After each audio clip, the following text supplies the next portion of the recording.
Donc le sujet, c'est justement comment piloter ce contrat d'assurance vie dans les conditions actuelles, notamment de taux bas. Donc le sujet, il est effectivement d'actualité puisque les contrats d'assurance vie étaient précédemment uniquement composés de supports en euros, ce qui avait comme gros avantage de vous décharger totalement de soucis de sécurité puisque le, le support était assumé par l'assureur et il ne pouvait que progresser au fil du temps. L'inconvénient, c'est que les taux sont de plus en plus bas, ça vous le savez, et donc si on veut trouver de la performance, il faut diversifier avec des unités de compte. Donc les unités de compte, ils ont eux aussi leurs avantages et leurs inconvénients. L'avantage, c'est bien entendu sur le long terme de pouvoir aller chercher de la performance. Par contre, l'inconvénient, c'est que on peut, notamment à court terme, avoir des évolutions autant à la hausse qu'à la baisse, ce qui, pour certains assurés, est peut-être un petit peu plus compliqué à vivre. L'intérêt, c'est que les contrats vous permettent de doser justement cette part de risque. Et donc, vous pouvez, en fonction du temps que vous avez devant vous, ce qu'on appelle traditionnellement l'horizon de placement. Donc, en fonction de cet horizon de placement qui, plus il est long et plus il est éloigné, plus vous avez a priori intérêt à miser sur les unités de compte. Et puis également votre sensibilité au risque, puisqu'on est tous différents sur ce sujet. Voilà, donc nous, à la SMA Vie, on préconise déjà depuis quelques années une répartition que l'on juge raisonnable et qui permet d'obtenir des résultats significatifs. Donc en l'occurrence, comme vous voyez à l'écran, on a plutôt une répartition 80-20, donc 80 sur le fonds en euros. Donc là, vous avez la garantie qui est certaine et encore une fois assumée par l'assureur, et 20% sur des unités de compte de manière à aller chercher la performance que j'évoquais. Là, bien entendu, sur les 20%, on n'a pas la garantie du capital. Alors, à ce stade, une précision qui me semble importante pour les personnes qui sont surtout à la recherche de sécurité et qui souhaitent que, quoi qu'il arrive, leur capital soit bien garanti au bout des 8 ans, par exemple. Je prends à dessein cette durée de 8 ans pour des raisons que vous pouvez imaginer. C'est la durée qui permet d'avoir la fiscalité optimum. Donc, le capital garanti, il le sera bien si on a un rendement de 2% avec le fonds euro, et y compris dans l'hypothèse d'une baisse de 50% de la part en unité de compte au bout des 8 ans. Voilà, vous avez 100 € d'investis, dont 80% sur le fonds garanti. Si ce fonds garanti rapporte 2%, et dans l'hypothèse où on met une baisse de 50% du support en unité de compte, vous récupérerez bien votre capital au terme. Voilà. Donc, effectivement, j'ai Jean-Michel qui pose une question par le chat, qui évoque le fait que ça dépend du profil de l'investisseur. C'est évident, je suis tout à fait d'accord avec cette remarque. Le 80-20, c'est une répartition qui est sur une échéance de 8 ans relativement prudente. Après, pour quelqu'un qui serait un petit peu plus sensible au risque, on peut être sur du 90-10. Et à l'inverse, pour quelqu'un qui chercherait de la performance, qui n'aurait pas la même sensibilité au risque, qui serait un peu plus apte à supporter un pourcentage d'une compte plus élevé, on peut tout à fait envisager un 70-30 ou un 60-40. Ce qui est certain, c'est que sur le fonds en euros, pour reprendre un peu la raison de cette diversification qui devient quasi indispensable. J'ai repris des chiffres récemment là, avant d'intervenir. L'emprunt 10 ans français à échéance 10 ans rapporté en juin 2010 un peu plus de 3%. En juin 2018, un emprunt d'État sur une échéance de 10 ans ne rapporte que 0,73%. Donc forcément, il faut aller chercher la performance ailleurs. Voilà, donc la répartition que j'évoquais à l'instant, 80-20, on a déjà un petit peu de recul. Et vous avez à l'écran ce que ça a pu générer comme résultat sur 2016 et 2017. Donc nous, on préconise plutôt pour la partie unité de compte de privilégier des actions européennes. Donc le support en question, il s'appelle Bâti Action Investissement, on en est très fiers. Et donc vous avez à l'écran le rendement cumulé donc, de 80% sur le support garanti et 20% sur Bâti Action Investissement. Donc vous voyez 3,54 en 2017 et 2,29 en 2016. On a maintenant un peu de recul sur les 10 dernières années. Je peux vous confirmer qu'on a sur 8 de ces 12 années qui viennent de s'écouler, eu un rendement supérieur à ce qu'a pu dégager le support garanti en euros. Donc, et même quelquefois très nettement supérieur. Donc encore une fois, sur le long terme, on a permis de dégager des résultats significativement positifs. Alors, j'ai une question de Michel. Pourriez-vous nous expliquer comment se construit ce taux de rendement lorsqu'on a ce type de répartition? Donc, c'est assez simple. 80% placés sur notre support en euros a produit 2,26%. Et les 20% placés sur l'unité de compte, j'ai plus le chiffre en tête, mais c'est bien l'addition de ces deux rendements qui, au global, a produit donc les 3,54 en 2017 et les 2,29 de 2016. Voilà. Donc alors, les années où les UC, les unités de compte, ont particulièrement bien performé, c'est clair que la personne un peu plus à l'aise avec les unités de compte qui aurait mis 60 en euros et 40% en unités de compte aurait bien entendu un rendement bien plus élevé, mais bon, voilà, sur le long terme, 80-20, ça nous paraît un profil qui reste prudent et qui permet d'obtenir de bonnes performances. Voilà, donc autre conseil qui est souvent mis en avant, c'est, et on y reviendra un petit peu plus en avant dans l'exposé, c'est de privilégier les versements programmés.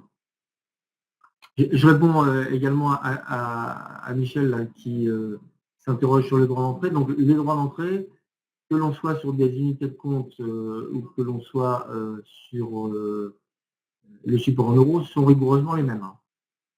Voilà. Il y a juste les frais de gestion, effectivement, je dois déjà faire un spécialiste. Les frais de gestion sont légèrement supérieurs si on parle du contrat de la SMAVI, puisqu'on doit être de mémoire à 0,6 sur l'euro et 0,8 sur les unités de compte. Sachant que tous les rendements que je vous annonce sont nets de frais de gestion. Voilà. Donc le conseil également complémentaire que l'on donne fréquemment, c'est également de multiplier les entrées sur le contrat, c'est-à-dire de privilégier les versements programmés. Ça permet donc d'investir à votre rythme et puis surtout, ça permet de rentrer par petites fractions et sur une échelle de temps bien plus longue qui permet donc d'avoir un coût d'achat qui va être lissé. C'est-à-dire qu'on va acheter des unités de compte bon marché, un petit peu plus cher, un nouveau bon marché en fonction des hausses et des baisses que ce type de support engendre inévitablement. Donc on va avoir un coût moyen qui va grandement limiter l'impact des variations.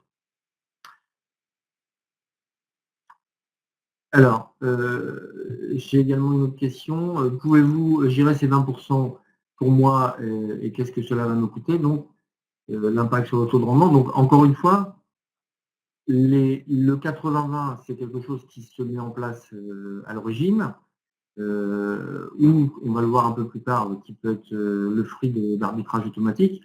Mais donc, il n'y a absolument aucune gestion. Donc, le conseil que l'on donne, c'est avec une échéance de 8 ans devant soi, de mettre la majeure partie sur le support en euros pour avoir la sécurité maximum et de diversifier à la marge, donc encore une fois sur ces 20%, mais ensuite, le conseil, c'est pas de revenir systématiquement sur cette répartition, c'est plutôt de laisser faire sur le long terme et de plutôt oublier votre investissement en le laissant fructifier. Donc, je reviens sur le principe des versements programmés. Donc, vous voyez que sur le graphique que vous avez à l'écran, vous avez l'évolution du CAC 40 et vous avez donc un cumul de versements programmés qui va vous permettre d'avoir investi en bout de chaîne 24 000 euros avec un capital valorisé qui est pas loin donc, des 42 000 euros comme vous le voyez à l'écran. Alors, on est effectivement à une période où les actions sont plutôt bien valorisées. C'est clair que si vous observez le même résultat en 2008, qui a vraiment été une année noire, on aurait été en légère baisse. Mais mon propos, c'est de dire que justement, sur cette longue période, on a pu acheter, encore une fois, des unités de compte relativement bon marché. Après, on les a achetés un petit peu plus cher en 2000, mais à nouveau, on a pu profiter des prix d'achat très bon marché en 2002, en 2003, etc., etc. Donc, on a encore une fois eu un coût moyen d'achat qui est la meilleure parade pour éviter les à-coups et les fluctuations qu'ont les marchés actions. On ne sait jamais si c'est le bon moment de rentrer sur les actions. Donc, autant multiplier justement ces points d'entrée sur les actions. C'est encore une fois la parade la plus efficace. Voilà, donc ça c'était donc pour un principe je dirais de base, rester dans des proportions raisonnables, ne pas chasser le rendement à tout prix si on n'est pas, si on est plutôt averse au risque. Il faut rester et respecter sa, sensibilité. Pour autant, diversifier tout de même, parce qu'en bout de chaîne, si on reste 100% euros, on n'est pas sûr que le contrat nous donne nous permettre d'aboutir au capital auquel le capital que l'on espère en bout de chaîne. Donc diversifier avec des versements programmés, ou alors une autre solution que je vous présente dès à présent, c'est la possibilité de mettre en place des options d'arbitrage. Et là aussi, on n'aura pas à se soucier de l'investissement, puisque justement, ça permet à l'investisseur de pouvoir diversifier, mais sans avoir à se soucier chaque mois, chaque trimestre, de savoir s'il faut passer du support euro vers une unité de compte et dans quelle proportion. Vous allez voir, les options d'arbitrage sont là pour ça. Donc, première option d'arbitrage qui a le mérite d'être originale, parce qu'à ma connaissance, je ne pense pas qu'il y en ait d'autres sur le marché, c'est l'option que l'on appelle a contrario. Vous allez comprendre pourquoi on l'appelle ainsi. J'ai tendance à dire que c'est l'option qui permet d'acheter pendant les soldes. Alors, le profil des investisseurs est ainsi fait que les actions sont pratiquement le seul bien qu'on a tendance à acheter, surtout s'il est cher. Ça peut paraître étrange, mais quand on regarde l'évolution du CAC 40, par exemple, avec les montants qui sont investis sur des contrats d'assurance vie, et plus particulièrement sur des unités de compte, on constate que plus les actions montent, plus les assurés ont tendance à acheter et investir sur les actions. Et c'est justement l'inverse qu'il faudrait faire. C'est-à-dire que plus les actions baissent et plus il faudrait les acheter, bien entendu, puisqu'on les achète à meilleur marché. Donc c'est ce qui nous a donné l'idée donc de créer cette option à contrario. Donc le fonctionnement est assez simple. On compare chaque trimestre le cours de l'indice des actions européennes, en l'occurrence le DG Eurostoxx 50. Donc à la fin de chaque trimestre, on compare le cours atteint par cet indice à sa moyenne sur les 3 dernières années. Et si le cours à la fin du trimestre en question est inférieur à la moyenne des 3 dernières années, on peut en déduire qu'on est plutôt sur un niveau bon marché, un niveau d'achat. Le cours est inférieur à sa moyenne des 3 dernières années. Encore une fois, on peut penser qu'on est sur des niveaux qui sont des niveaux de sol, entre guillemets. Donc, automatiquement, l'option se déclenche et va faire en sorte que ce qui est investi sur le support en euros va être transféré automatiquement sur le support bâti action investissement, donc d'actions européennes, celles que l'on a constaté être sur des cours d'achat. Et ce transfert, il va se faire d'une manière d'autant plus importante que la baisse est importante. Alors, bien entendu, on va faire quand même les choses de manière pondérée. Quand je dis importante, c'est-à-dire que ça peut aller jusqu'à 3%. On va prendre 3% du support en euros qu'on va transférer sur le support bâti action investissement. Donc ça représente peut-être pas grand-chose, mais on ne veut pas faire les choses non plus d'une manière brutale. Mais ainsi, on va trimestre après trimestre, si on est dans le volume d'achat, encore une fois, transférer une petite partie du support en euros vers le support bâti action investissement et ainsi acquérir, encore une fois, à un excellent prix, des actions européennes, en tout cas un panier d'actions européennes.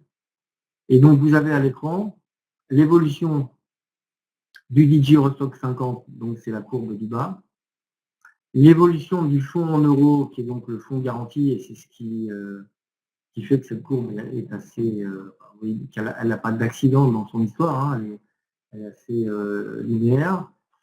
Et l'évolution donc de l'investissement tel qu'il a pu se comporter avec l'option à contrario mise en place. Donc vous voyez que à chaque fois que le DG Eurostoxx est descendu, on a transféré une partie du fonds en euros vers le support bâti action investissement. Et en bout de chaîne, quand les cours remontent, hein, puisque bien entendu quand les cours baissent,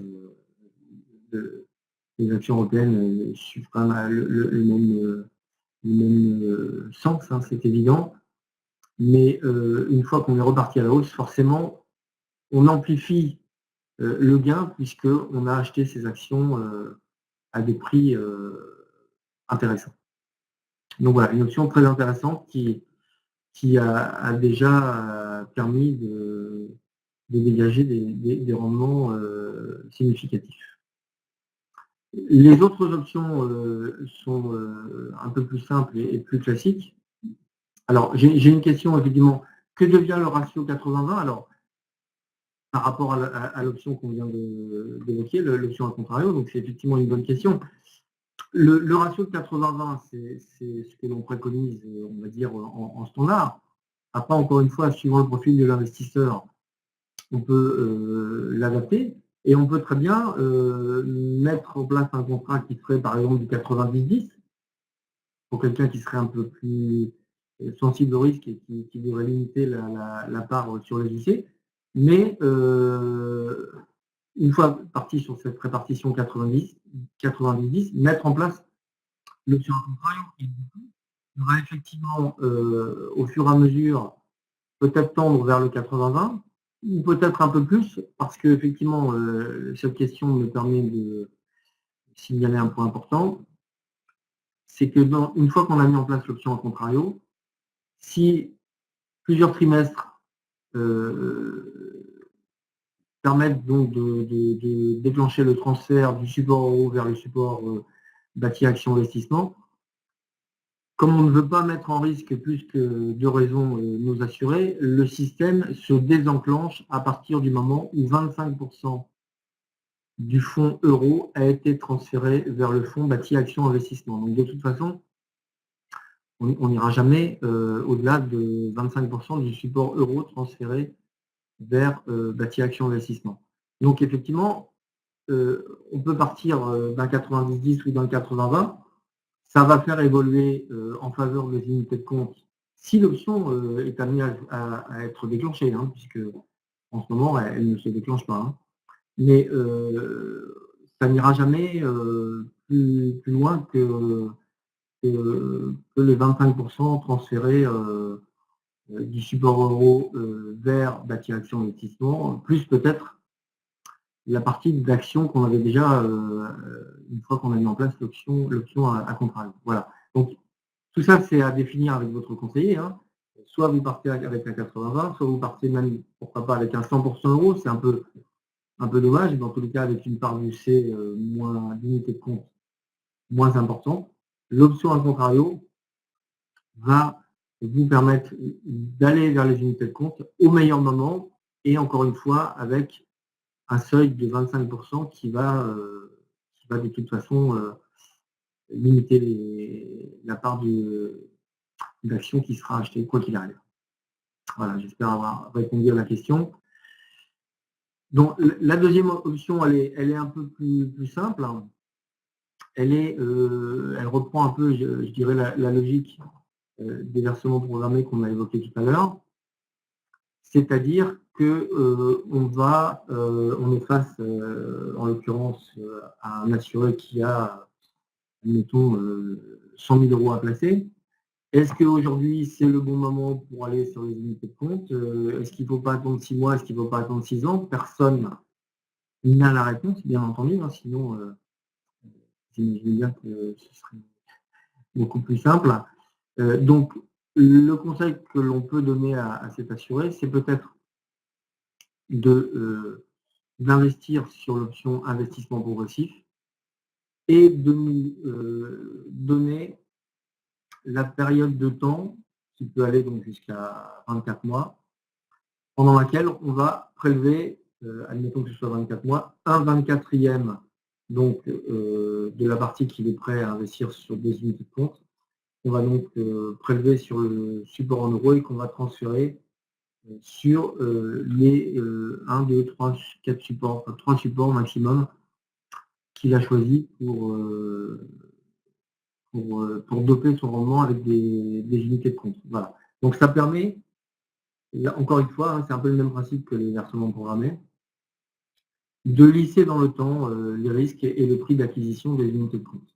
Voilà, on va au lieu d'avoir 100 000 investis aujourd'hui, 12 juin, sur des actions, qui ne serait, si on part sur ce mode de fonctionnement, que le seul point de référence, hein, c'est le cours des actions aujourd'hui. Donc plutôt que d'avoir cet inconvénient, qui peut être un avantage, mais qui peut aussi être un inconvénient, on va diluer dans le temps et les 100 000, on va les diviser en 24 tranches que l'on va investir au fur et à mesure et au fil du temps sur les unités de compte que l'on a choisies. Voilà, c'est également une option d'arbitrage possible, très simple et qui rend bien les services qu'on lui demande. Voilà, une autre option qui s'appelle Visia. Alors là, celle-ci, c'est vraiment l'option qui est destinée, je dirais, aux assurés qui souhaitent aller chercher un peu de performance sur les unités de compte, mais qui sont quand même plutôt averses au risque, hein, qui sont plutôt très prudents. Donc là, c'est de ne pas faire mieux pour répondre à leurs besoins.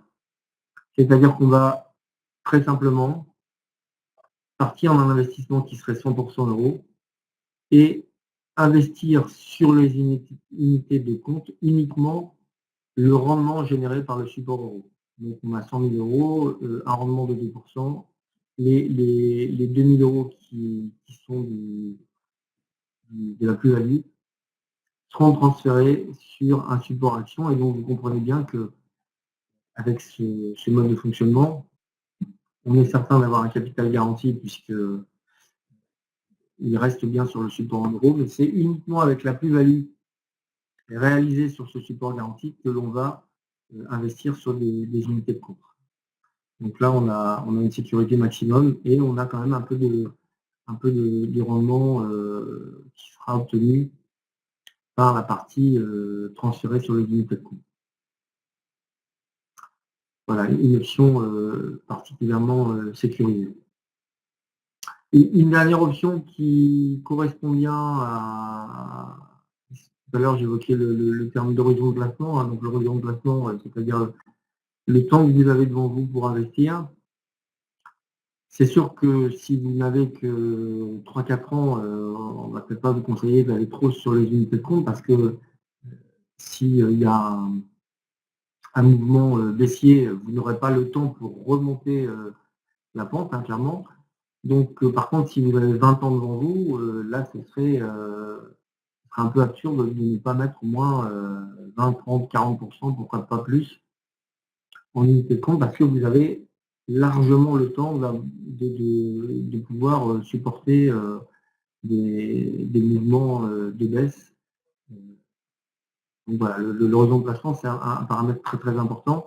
Donc là, dans l'option horizon, comme vous le voyez, c'est assez simple. Plus éloigné l'on est donc de l'échéance, là l'échéance, c'est l'assuré qui la détermine, hein, 5, 10, 15 ou 20 ans. Donc si on est à 10 ans de l'échéance, on va être un peu plus investi en unité de compte, et plus on se rapprochera de l'échéance, plus automatiquement, encore une fois, hein, ce sont des options qui sont totalement automatisées, et donc plus on va se rapprocher du support en euros, c'est-à-dire du support garanti. Voilà. Donc c'est l'avantage du système. Donc si on a plus qu'une année, on va être à 100% en euros. S'il nous reste 3 ans, on sera encore à 90% en euros. Et si on est encore à 10 ans de grand soir, on sera à 70% en euros, de manière à avoir une répartition qui soit cohérente avec encore une fois, cet horizon de placement. Voilà pour cette dernière option. Donc, quelles que soient les options, bien entendu, il faut choisir le bon gestionnaire. Donc là, je vous rappelle, si vous n'avez pas eu l'information, que la société de gestion donc, du groupe SMA, donc en l'occurrence SMA Gestion, donc, qui est à nouveau en 2018 dans le top 10 du classement Alpha League Table. Donc, c'est un classement qui... Alors, sachez qu'il y a 312 sociétés de gestion sur le marché.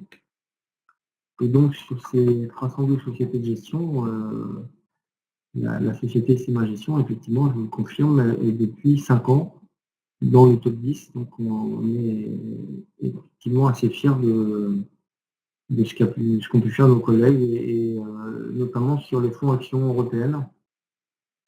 Et je l'ai évoqué à plusieurs reprises. C'est le fer de lance, c'est bien bâti action investissement qui est le support qui est le plus souvent choisi par nos sociétaires. Voilà, donc une